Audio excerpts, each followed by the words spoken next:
Գյորջյան Կասկադ 60 ամիս փուլային վճարում բազմաթիվ առավելություններ։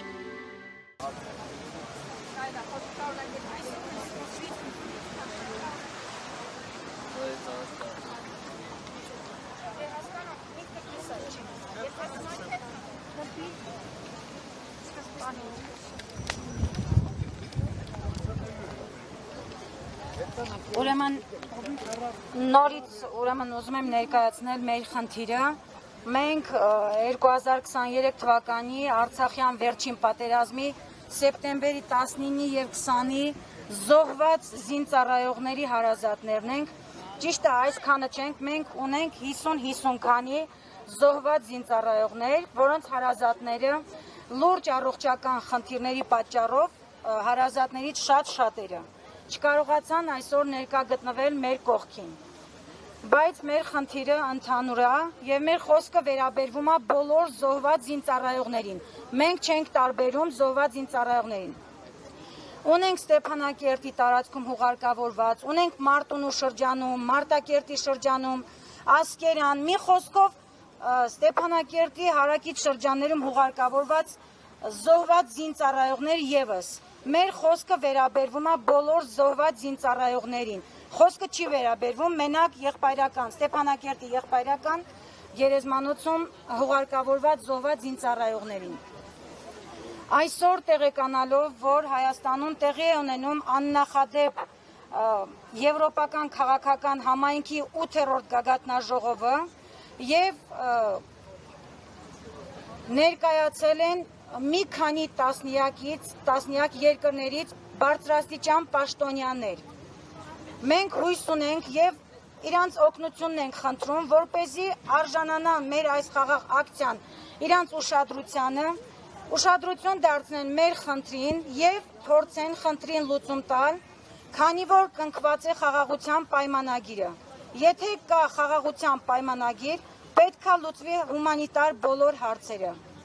Խնդրում եւ պահանջում ենք, որպեսզի մեր հարցին լուծում տրվի։ Մեր զոհված զինծառայողները հուղարկավորվել են զոհված զինծառայողին ոչ պատշաճ, ոչ վայել ձևով։ Մենք խոճապային իրարանցում ստեղծվելու պատճառով, մազապուրծ եղած երեխաներին փրկելու պատճառով մենք մի կերպ տեղափոխվեցինք, շատ մեծ դժվարությամբ տեղափոխվեցինք Հայաստանի Հանրապետություն։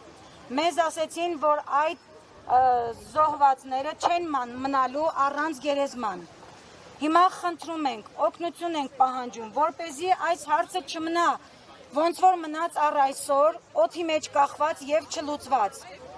Խնդրում ենք եւ պահանջում ենք, ինչու՞ չէ նաեւ այս հարցին լուծում տրվի։ Մենք տեղ չունենք, քուն ու դադար հանգիստ չունենք, իմանալով, որ մեր հարազատները զոհված զինծառայողին վայել հուղարկավորված չեն եւ մենք հասանելիություն չունենք գերեզմաններին, մեր հարազատների գերեզմաններին այցելել եւ գոնե հանգստության համար խունկ ծխել։ Խնդրում ենք տեղափոխել մեր հարազատների շիրիմները եւ զոհված զինծառայողին վայել հուղարկավորել Հայաստանի Հանրապետության տարածքում։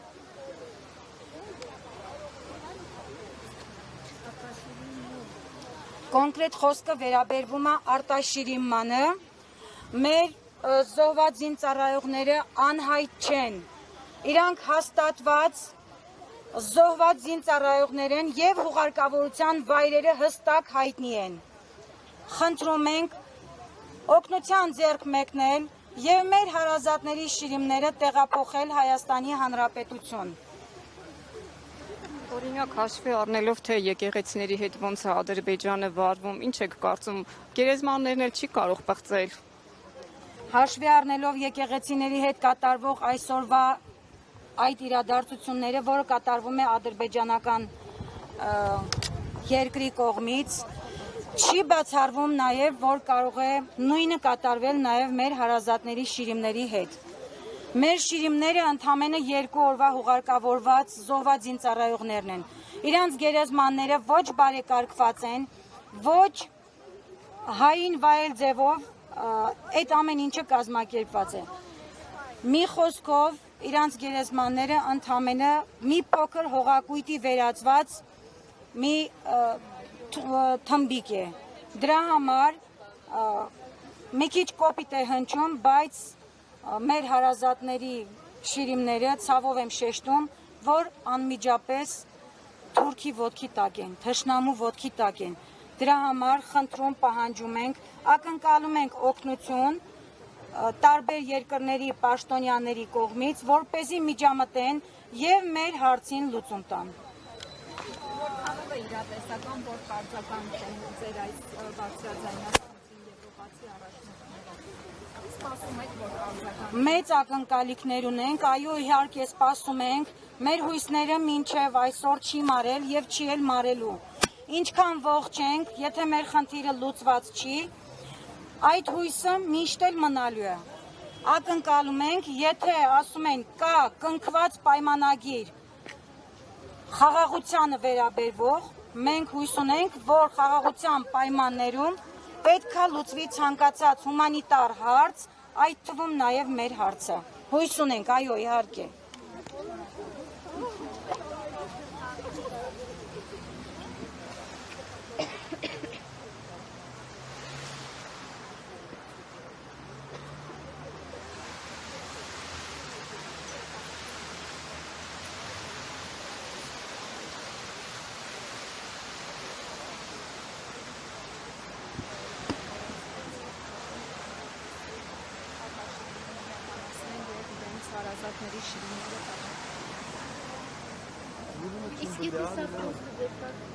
Արմեն